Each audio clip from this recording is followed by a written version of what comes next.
René Descartes, salah seorang filsuf yang sangat terkenal, mengatakan cogito ergo sum, ya, aku berpikir karena itu aku ada. Tetapi agaknya dalam era media sosial sekarang, formulasi tentang pepatah itu atau pikiran itu agaknya agak bergeser sedikit. Para filsuf mengatakan bahwa aku bergadget, aku bergawai karena itu aku ada.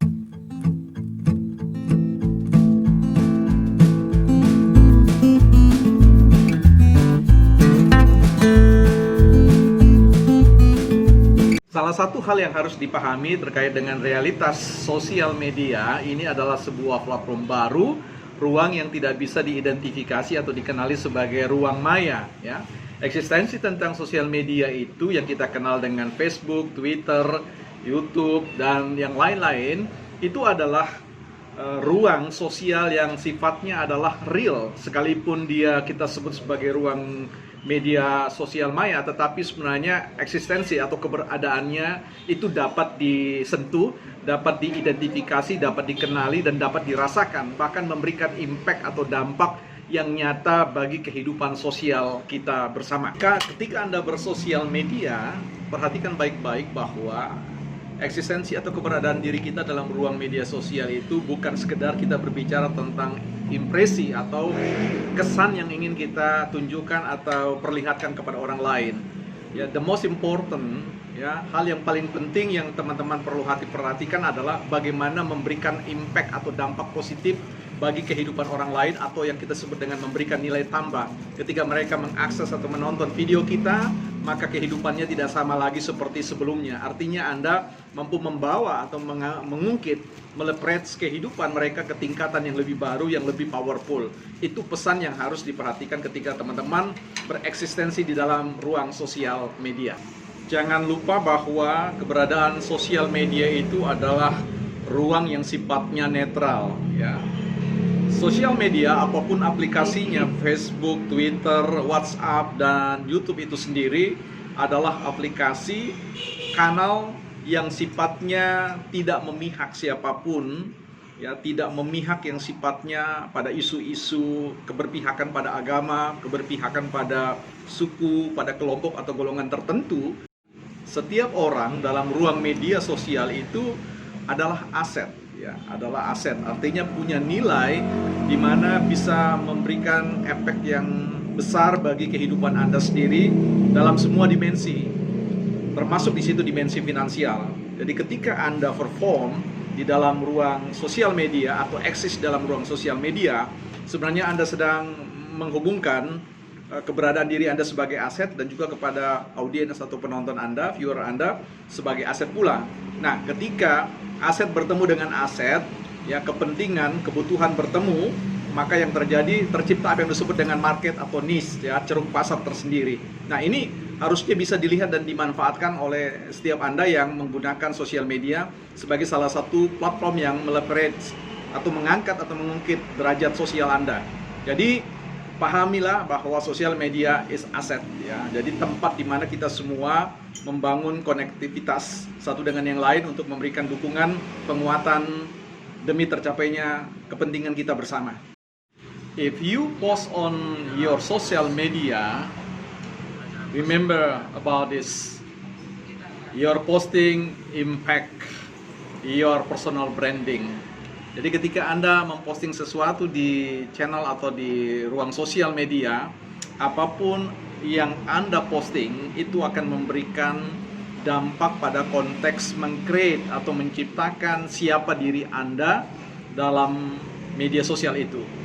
Artinya itu bisa memberi dampak positif dan negatif bagi diri Anda, bisa menguntungkan bahkan bisa merugikan diri Anda, bisa mengangkat Anda atau sekaligus menjatuhkan Anda, bisa membuat Anda dikenal atau kemudian dikenal dan disayang, atau dikenal kemudian dibenci.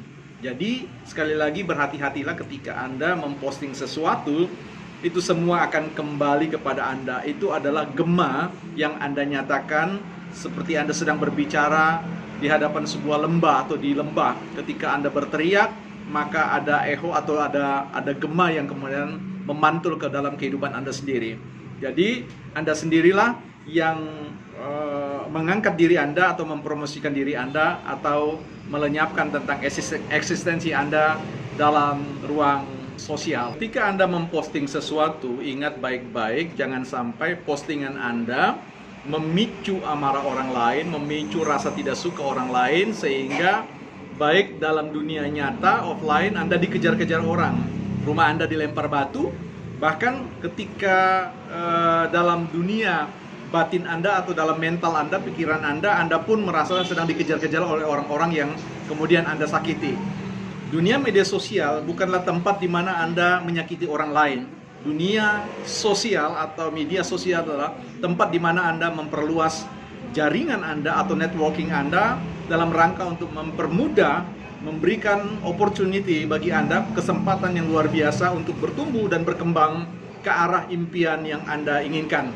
Jauh lebih baik bekerja sama dengan banyak orang daripada Anda bermusuhan dengan banyak orang. Ruang media sosial itu adalah ruang publik. Karena itu isu-isu yang kita sharingkan ke dalam itu adalah isu-isu yang sifatnya tidak secara terbuka mengeksplorasi ya sisi-sisi private kita. Nah, jadi ketika Anda hadir selalu harus berpikir bahwa kita adalah layar tontonan bagi semua orang. Karena itu sangatlah tidak bijak atau Anda harus wise untuk memutuskan mana hal-hal yang perlu Anda katakan dan mana yang tidak, mana hal-hal yang perlu Anda sharingkan atau sharekan kepada orang lain, dan mana yang perlu Anda simpan atau katakanlah sampaikan dalam konteks yang sifatnya terbatas untuk diakses oleh orang lain. Sebab ketika Anda tidak bisa atau ketika kita tidak bisa membedakan antara apa yang disebut dengan private issue dengan public issue, maka sesungguhnya kita mencederai personal branding kita. Ya, social media isn't changing world only, but your. Jadi saya mau mengatakan bahwa media sosial bukan hanya mengubah dunia ini, tetapi mengubah Anda. Itu poin yang paling penting. Andalah orang yang paling pertama merasakan dampaknya. Memang orang lain di luar diri Anda juga akan, tetapi mereka punya self defense atau pertahanan diri, filter untuk menyaring konten-konten yang positif atau negatif. Memang kita harus akui bahwa ada orang di luar sana yang tidak memiliki kontrol untuk itu. Tetapi saya mau berbicara pada poin di mana apa yang Anda posting itu sebenarnya akan berdampak pada diri Anda sendiri, pada diri kita sendiri. Maka itu ketika kita ingin berpikir, ingin mengubah diri kita, maka perhatikan baik-baik apa atau kualitas apa yang Anda sajikan di dalam ruang media sosial, di akun-akun sosial media. Menjadi pribadi yang produktif di dalam ruang media sosial itu bukanlah Anda kemudian menyebarluaskan atau memuntahkan banyak sekali konten-konten yang ada. Produktivitas itu bisa didefinisikan bahwa Anda memberikan postingan-postingan atau menyajikan sesuatu hal yang sudah Anda pilih dampaknya. Jadi bicara tentang produktivitas itu bukan bicara tentang kuantitas, tetapi bicara tentang kualitas. Sosial media itu terkait dengan apa yang kita maksud dengan atau kita sebut sociology and psychology, more than technology. Jadi kita mau bicara bahwa sosial media itu jangan hanya dipikir terkait dengan teknologi, tetapi itu menyangkut tentang masyarakat, kita menyangkut tentang orang dan bicara tentang aspek kejiwaan. Nah, kalau kita menganggap bahwa sosial media itu adalah ruang yang sifatnya adalah ruang yang berbau semata-mata teknologi, maka kita akan memperlakukan orang lain seperti robot.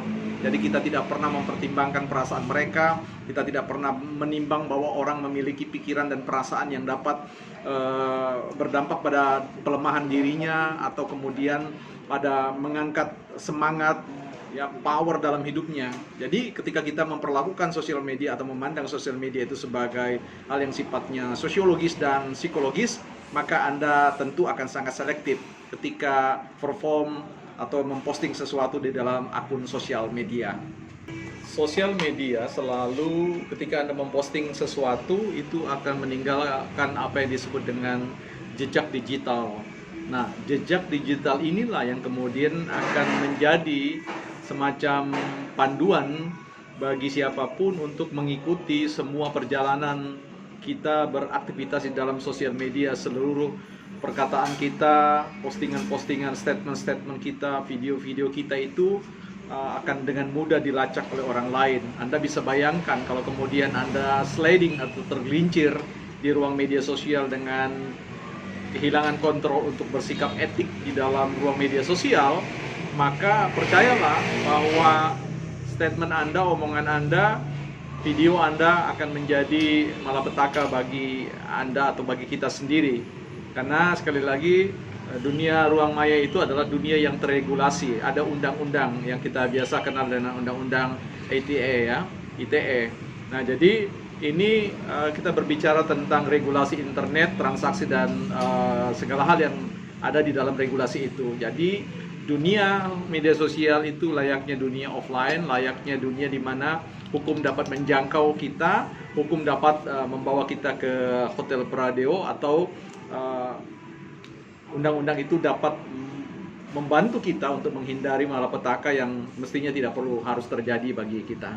Jadi pastikan bahwa jejak-jejak digital Anda adalah jejak-jejak kemaslahatan umat, kemaslahatan bagi kehidupan umat manusia. Kalau Anda bermedia sosial dengan cara seperti itu, saya yakin bahwa orang-orang akan respect terhadap Anda, bukan hanya sekedar Anda populer. Sekedar populer tetapi tidak meninggalkan jejak-jejak yang dapat menimbulkan rasa hormat bagi orang lain terhadap diri kita, itu sama dengan sia-sia. Jadi jangan habiskan waktu Anda, never wasting time, hanya untuk melakukan sesuatu yang mengurangi martabat hidup Anda atau eksistensi diri Anda sendiri. Di dalam media sosial, kita bukan hanya menjadi orang yang smarter atau faster. Lebih dari itu, more than we must be better. Artinya bahwa ini bukan bicara tentang Anda dan saya menjadi orang yang pintar di dalam sosial media atau menjadi orang yang tercepat di dalam memposting sesuatu, tetapi bagaimana menjadi pribadi-pribadi yang sungguh-sungguh memperhatikan bahwa seluruh postingan kita dapat membuat kehidupan kita bersama, semua yang mengakses ruang media sosial kita menjadi orang yang lebih baik lagi. Demikian.